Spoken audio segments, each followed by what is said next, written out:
Greetings, Minecrafters, and welcome to another exciting Minecraft episode on this wonderful day. My name is Kimberly Quinn, and I'm having this conversation with you from my back deck in northern Vermont. And I'll just describe to you. I just think it's important to have a visual. It's overcast today, and temp is good. We had a little bit of drizzle, but I like these days because um, they actually it's kind of metaphorical for what we're talking about today, really, because it's contrast. If we didn't have these kind of cloudy, overcast days, which to me are very pensive and contemplative, then the bright, sunny bluebirds wouldn't be as meaningful and exhilarating, right? So it's all good, really. And so today I wanted to talk about this sort of the connection between failure and shame and the importance of letting go of the shame that we've sort of hung on to from past quote unquote mistakes. And the reason I'm saying that, and I got to give a shout out to Wayne Dyer, whom is just one of the greatest thinkers ever.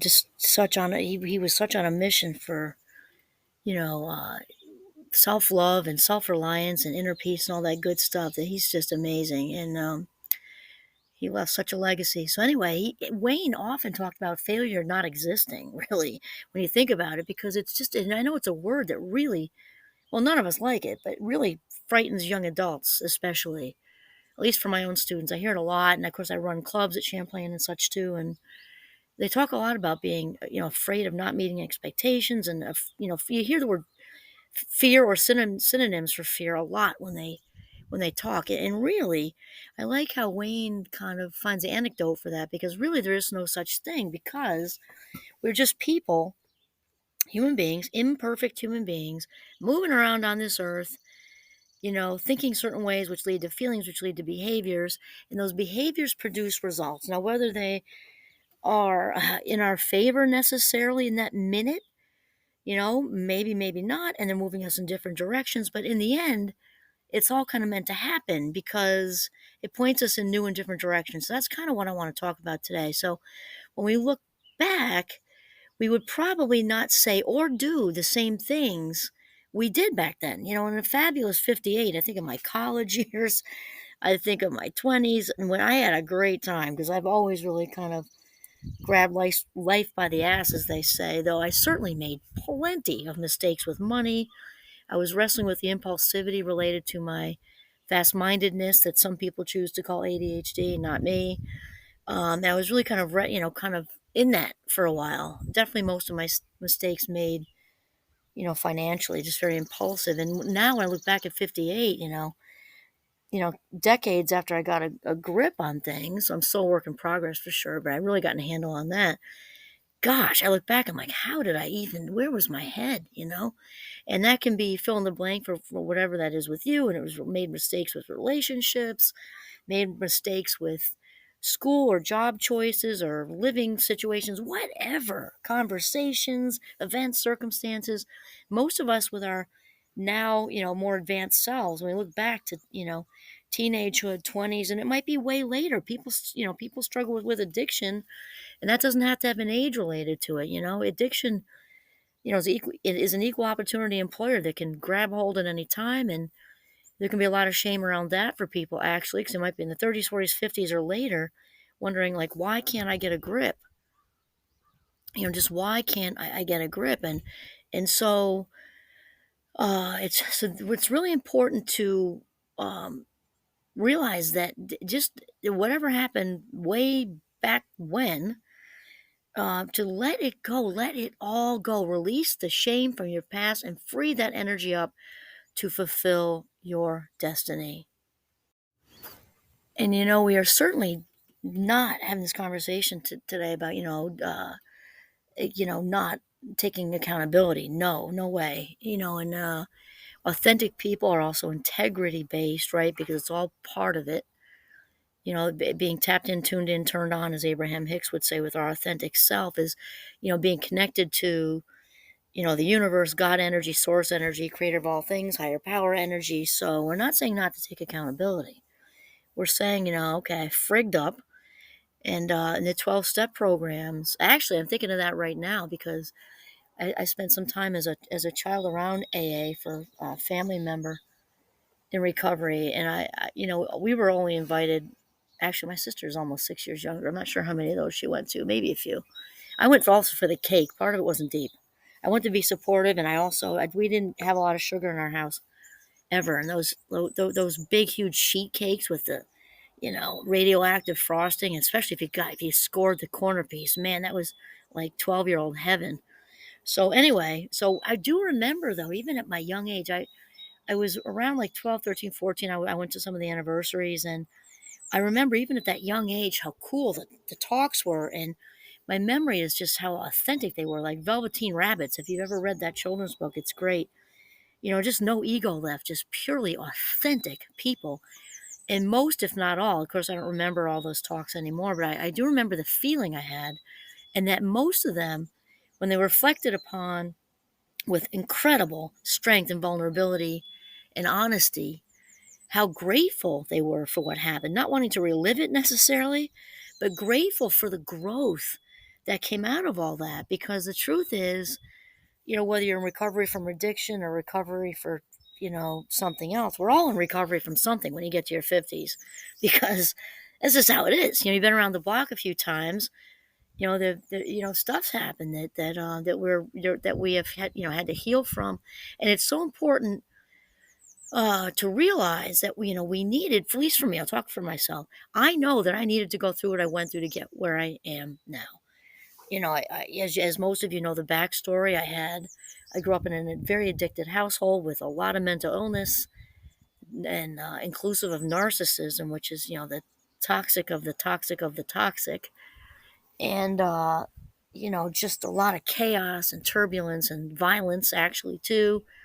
And not that I want to relive it. I do know that all of that, for a while there, I was kind of living out of my car and staying with different people. My rooftop friend actually eventually got a couch for me when I came back from St. Mike's. I mean, just so loving and kind. And other people at St. Mike's, I stayed with them, and I stayed overnight in my car at a few times. And so I mean, I really get it, and all that stuff makes you more empathetic. And when it's a tough sell when you're in it, right?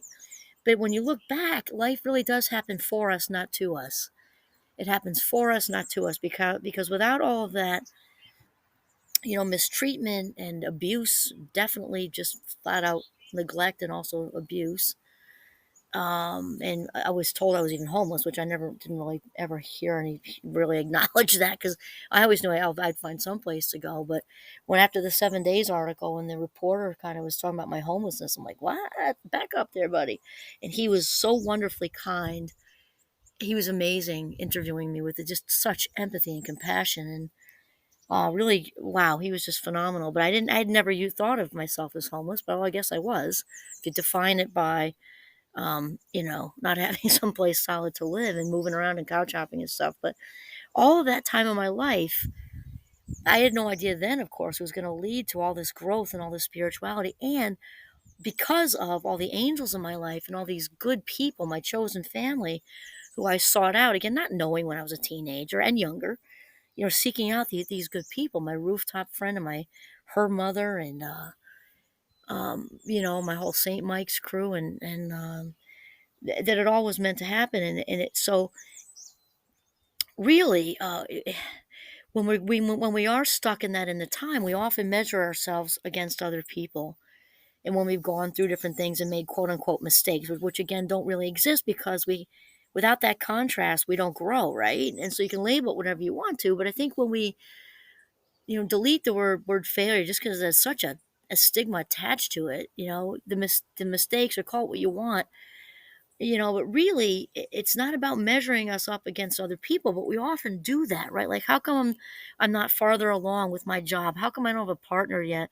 Especially the folks who may have struggled with it, with addiction, and feel like they lost, technically, quote unquote, lost 10 years. No, all that was all worth something, as painful as it was. And or other things that aren't addiction, and we might feel that way too. But it's not about measuring ourselves against others. It's about again, jobs, relationship, lifestyle, and how come I can't go on vacations. It's about not being better than other people, but being the best version of ourselves. That's really what we're talking about.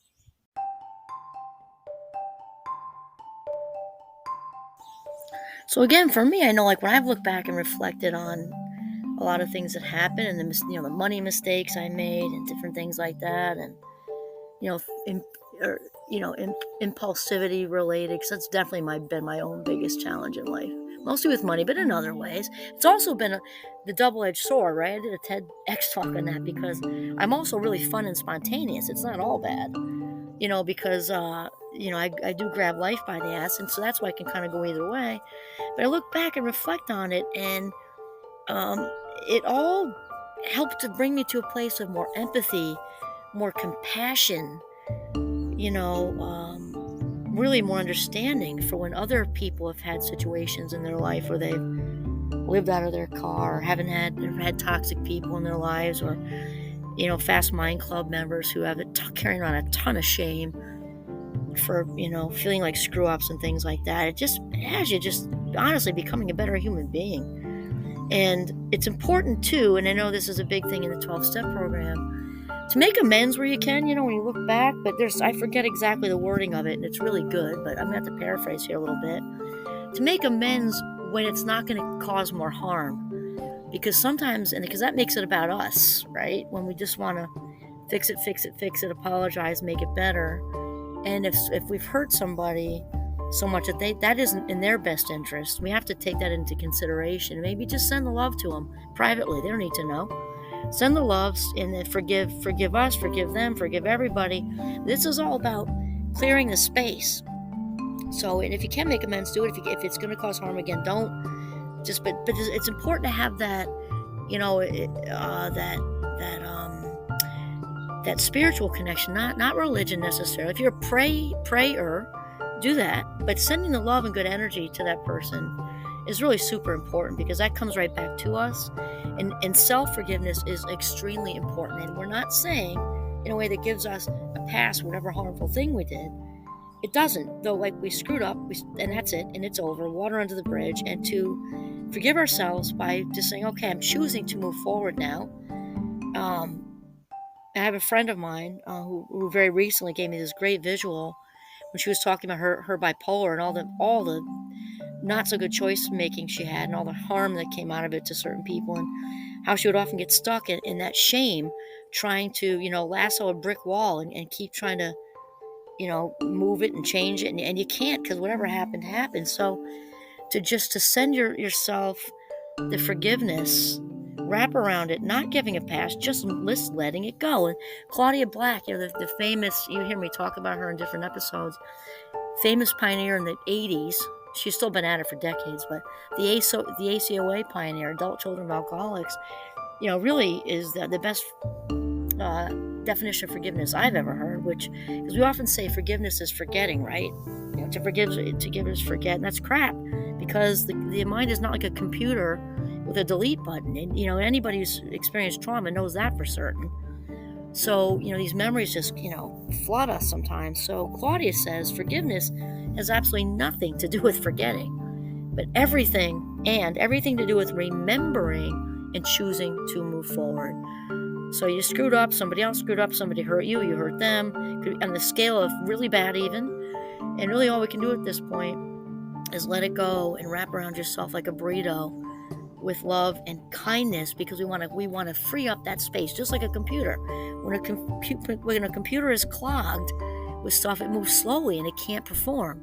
When a pipe is clogged, the water can't flow through. And so if we're going to fulfill our authentic purpose, our destiny, that one thing on this earth we were meant to do, which also is a gift that keeps on giving, because when we are on our authentic path, whatever we're doing is benefiting other people, because that's how authenticity works, right? Because we're directly in tune with our divine connection. So freeing up that space benefits us and other people.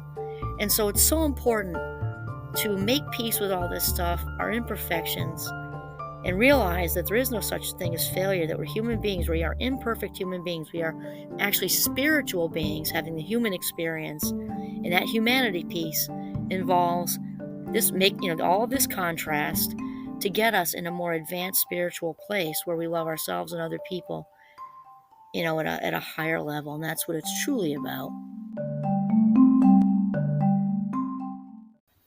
So again, for me, eventually, we come to the realization, and I definitely have at a fabulous 58 and a while ago. It's a process, right? Like anything in life, it's not usually just like, well, hallelujah. Sometimes it can be. But usually it's a progress, and that hallelujah moment happens, that aha moment. But though usually it happens after a lot of internal conversation and processing that leads to that aha moment with intervention from other people often, right? And so, eventually, I know I came to the realization that I needed to go through all that stuff to get to this higher place. Again, more empathetic, more compassionate, more love for myself, and I'm now better able to love other people, less judgmental,